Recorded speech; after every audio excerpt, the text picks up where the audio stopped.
Muraho neza, nitwa Vincent. Zimwe mu nkuru zirimo zigarukaho ku bitangazamakuru ni isezera ry'abanyamakuru bava ku binyamakuru bimwe bajya ku bindi.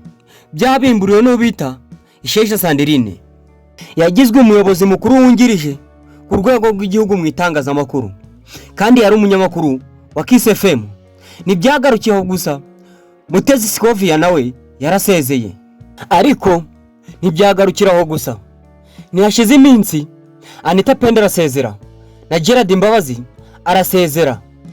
Hashize iminsi mikeya twumva ngo Kiss FM yabonye umunyamakuru mushyashya, ariwe Anita Pendo wavuye kuri RBA akajya kuri Kiss FM. Niba uri mushyashya kuri iki channel, nagusaba kudushyigikira ukanda kuri buto ya subscribe. Uyu muhanzi Kayigi and Fred wamenyekanye nka Ndi Umuntu yamaze gusezera kuri Kiss FM. Yari umuhanzi ndetse akaba n'umunyamakuru.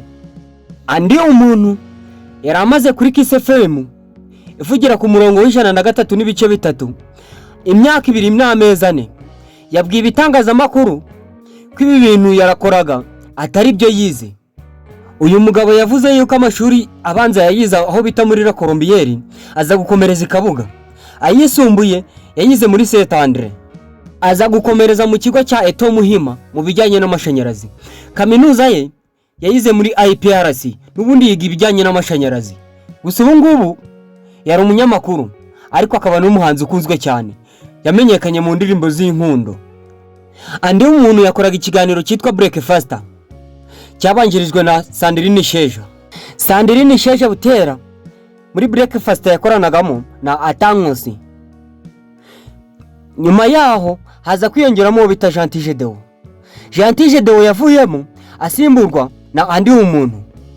Breakfast yo kuri Kiss FM yari isigaye ikorwamo na Ndi Umuntu, Sandrine Isheja Butera ndetse n'umunyarwenya Rusine Patrick. Ariko wibuke yuko Sandrine Isheja Butera yahawe izindi nshingano mu rwego rw'igihugu. Yaje gusimburwa n'umunyamakuru wari uturutse muri RBA, Anita Pendo. Hanyuma ikiganiro kiza gukomeza. Nyuma yaho nibwo Ndi Umuntu asezeye kuri itariki ya 9 y'ukwezi kwa 9 2024. Nibwo Ndi Umuntu yasezeye.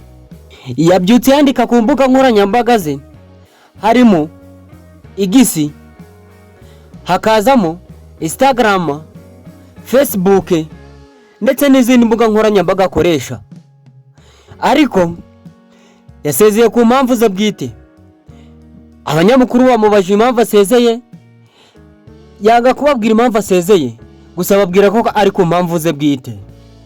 Ndi Umuntu yagize uruhare mu gufonda Kiss Sama Award. Ibi ni ibihembo byahabwaga abasitari, ariko na n'ubu biracyatangwa. Ese abasezeye ari uko abonye Anita Pendo aje mu itangazamakuru aho akorera mu kiganiro yakoraga? Ibyo reka tubihanga amaso. Ndabizi neza yuko mu minsi iri imbere azajya atangaza ibindi byinshi cyane by'impamvu yatumye asezera ku kazi. Ubu Breakfast ya Kiss FM isigayemo abanyamakuru 2 kandi bari 3. Isigayemo Anita Pendo na Rusine Patrick. Irijwi mwumvaga ryari rya Vincent.